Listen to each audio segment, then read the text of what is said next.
नमस्कार दोस्तों। आज का हम लोगों का विषय बहुत ही महत्वपूर्ण है, क्योंकि ये धन के बारे में है, इनहेरिटेंस के बारे में है, विरासत संपत्ति के बारे में है।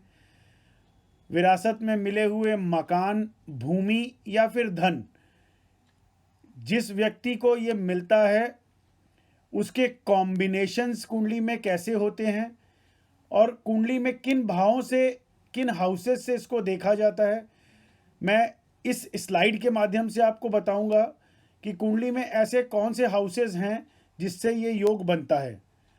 उसके बाद मित्रों फिर डिग्निटी बताऊंगा कि उस पर्टिकुलर प्लैनेट की डिग्निटी कितनी होनी चाहिए कि धन का एक जो अगर हम बात करें कि बड़ा धन या छोटा धन या बहुत बड़ी संपत्ति या छोटी संपत्ति, मतलब कम मात्रा में संपत्ति या बहुत बड़ी संपत्ति वो मिलेगी, उसके बारे में मैं आपको आगे बताऊंगा, उनके प्लैनेट्स और उनके नक्षत्र और उनके बारे में।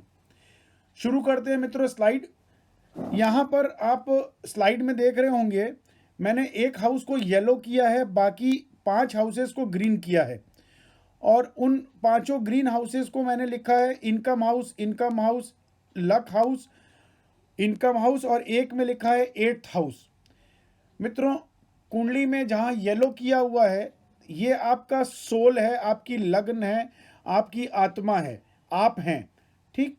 अब इसका प्लैनेट अगर 8th हाउस में चला जाए, जहाँ 8 लिखा है, ये 8th हाउस इनहेरिटेंस का कारक होता है, जो विरासत में मिली हुई संपत्ति होती है या विरासत में मिले हुआ धन होता है, या एक अचानक से किसी ने विल में आपके नाम, कोई दादा या नानी या नाना या किसी भी रिश्तेदार ने आपके नाम विल लिख दी हो और आपको उसका भागीदार बना दिया हो कि उनके जीवन के बाद वो धन विरासत के रूप में आपको मिले, उसके लिए ये 8th हाउस कुंडली में पावरफुल होना चाहिए, ये देखना चाहिए। अगर कुंडली में ये 8th हाउस का स्वामी, ये जैसा मैंने ग्रीन ग्रीन एरो 3 जगह दिखाई है, अगर ये 8th हाउस का स्वामी इनकम हाउस में चला जाए या फिर यहाँ पर 2nd हाउस वो भी इनकम हाउस है उसमें चला जाए, या तीसरा पंचम भाव है वो भी इनकम हाउस है, इन तीनों जहाँ ग्रीन एरो गई हैं, इन तीनों हाउसेस में कहीं भी ये 8th हाउस का स्वामी वो चला जाए, जहाँ पे मैंने 8th हाउस मित्रों लिखा है, इसमें आपका, इसको 8th हाउस कहते हैं, राशि कुछ भी हो सकती है 1 से लेके 12 तक। ठीक है, 1 2 3 4 कुछ भी हो सकती है उसका स्वामी। अब 1 का स्वामी मंगल है, 2 का स्वामी शुक्र है, 3 का स्वामी बुध है, 4 का स्वामी चंद्रमा है, ऐसे ही सबके अलग अलग स्वामी है। तो जो भी उसका स्वामी होगा वो इन राशियों में, इन घरों में इनकम हाउस के बैठा होगा तो आपको लाभ देगा। ठीक है, वो कंफर्म हो जाता है कि आपको विरासत में संपत्ति आएगी। अब वो कब आएगी वो मैं आगे बताता हूं। अब यहां पर होगा क्या, एक और स्थिति बनती है जब कुंडली में जो मैंने रेड एरो किया है, ये पीले वाले हाउस लगन का स्वामी 8th हाउस में चला जाए और 8th हाउस का स्वामी लगन पे चला जाए, तो ये भी एक धन योग बनता है, विरासत में मिला हुआ धन बनता है। ये अनएक्सपेक्टेड वेल्थ का भी कारक है, अचानक से मिला हुआ मान सम्मान, स्टेज पे बुला करके बड़ा सम्मान मिले।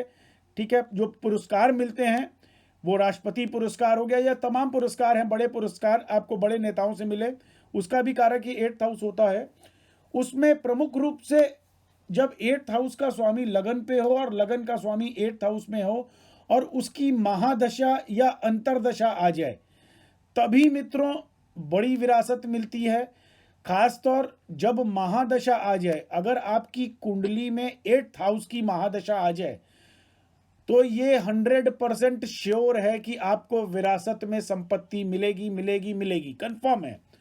अब कुंडली में उसकी डिग्निटी चेक करना बहुत इंपॉर्टेंट है कि वो पर्टिकुलर 8th हाउस पे जो उसका स्वामी है उस पे ये जो लक हाउस जहां मैंने लिखा है ग्रीन बना हुआ लक हाउस लिखा है, इसके स्वामी की दृष्टि पड़ जाए 8th हाउस के ऊपर, और वो कॉम्बिनेशन बड़ा पावरफुल कॉम्बिनेशन बन जाता है कि आपको जो धन का जो मात्रा होगी या वैल्यू होगी वो बड़ी होगी।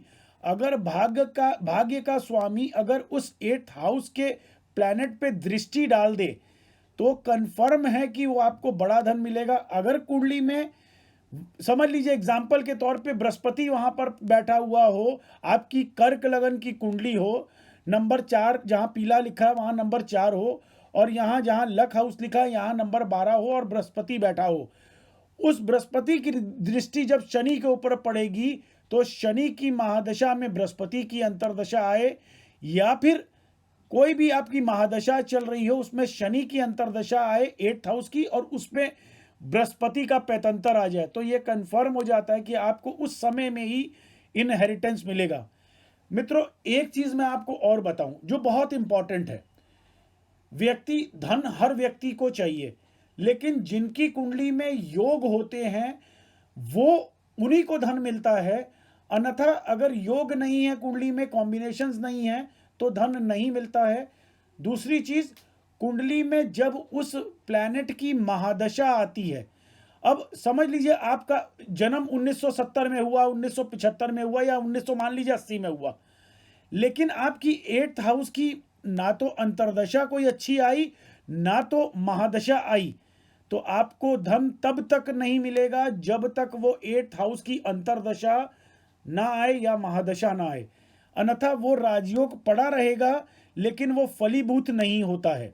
ठीक है, तो ये समझना बहुत इंपॉर्टेंट है कि कुंडली में राजयोग तो बनते हैं, इस तरह के इनहेरिटेंस योग तो बनते हैं, विरासत का योग तो है, लेकिन मिलेगा कब? हो सकता है कि आपका जैसे मैंने जन्म बताया 1980 का जन्म हो, लेकिन अब वो आपकी अंतर्दशा शुभ नहीं आई और उस पर किसी भी धन के ग्रह की दृष्टि नहीं पड़ी, धन हाउस के प्लैनेट की दृष्टि नहीं पड़ी, या भाग्य के घर की दृष्टि नहीं पड़ी, तो वो फलीभूत नहीं होता है। वो फलीभूत तब होगा, हो सकता है कि आपका 80 की पैदाइश हो और आपके 30 साल बाद, 35 साल बाद, जब आप 40 साल की उम्र हो जाए तब वो दृष्टि पड़े और तब वो फलीभूत हो, तब आपको इनहेरिटेंस मनी मिले। समझ रहे हैं? अच्छा, दूसरी चीज एक और क्लियर कर दूं, ये इनहेरिटेंस योग जहां नंबर 8 लिखा है, ये आपकी पत्नी की संपत्ति का घर भी है। तो इनहेरिटेंस में पत्नी के परिवार से आया हुआ धन, क्योंकि कुंडली में ये इसको अष्टम घर भी कहते हैं, और ये आपकी स्पाउस से 2nd हाउस कहलाता है। मतलब पत्नी 7th हाउस, दैट इज पत्नी, और पत्नी से ये नंबर 8 जो है ये 2nd हाउस हुआ, उसके परिवार के बारे में ये घर बताता है। तो ये inherited money through your wife's family, उनकी पत्नी मतलब आपके ससुर, आपकी सास, उनके द्वारा दिया हुआ धन, उनकी संपत्ति आपको मिल जाए, उसके योग ये 8th हाउस बताता है। ठीक है मित्रों, इसमें डिग्निटी देखनी बहुत इंपॉर्टेंट है, सर्वस्तक वर्ग पॉइंट देखने बहुत इंपॉर्टेंट है। उसके बाद फिर महादशा अंतर्दशा, जैसा मैंने पहले बताया, वो देखना इंपॉर्टेंट है। और सबसे इंपॉर्टेंट ये होता है कि हमारी कुंडली में नवमांश में स्थिति कितनी सुंदर बन रही है। ठीक है, नवमांश चार्ट भी देखनी पड़ती है, वो भी जरूरी है। ठीक है मित्रों, मेरे ख्याल से इससे आप अपनी कुंडली में बेसिक चीजें तो समझ जाएंगे कि आपकी कुंडली में इनहेरिटेंस योग कोई है, विरासत संपत्ति का कोई योग बन भी रहा है कि नहीं बन रहा, या है कि नहीं है। और डीप में मित्रों एनालिसिस अपनी कुंडली का कराना चाहते हो तो हमारा नीचे व्हाट्सएप नंबर दिया हुआ है, उस पर जुड़ें, और यूट्यूब पे मेरा पेज नीचे दिया हुआ है, चैनल का नाम, उसको सब्सक्राइब करें ताकि मैं लेटेस्ट वीडियोस और भी डालूंगा, इस तरह के स्लाइड्स भी डालूंगा, वो आपको मिलते रहें। और मित्रों, अपने दोस्तों में, अपने व्हाट्सएप ग्रुप में, अपने फेसबुक ग्रुप में इस स्लाइड को जितना हो सके शेयर करें, क्योंकि ये अद्भुत ज्योतिष ज्ञान जो है ना, जितने लोगों तक पहुंचाएंगे आप, सबका भला होगा। क्योंकि सबकी कुंडली में योग अलग अलग है, आपके उसको शेयर करने से किसी के घर में धन नहीं चला जाएगा, लेकिन उसकी कुंडली में क्या कॉम्बिनेशन है उसको पता चलेगा, तो एक सुखद एहसास उसको होगा, एक सुख की अनुभूति होगी। ठीक है मित्रों, मिलते हैं मित्रों अगली स्लाइड में, नए किसी टॉपिक के ऊपर बात करेंगे। तब तक के लिए अपनी वाणी को मैं विराम देता हूं। नमस्कार।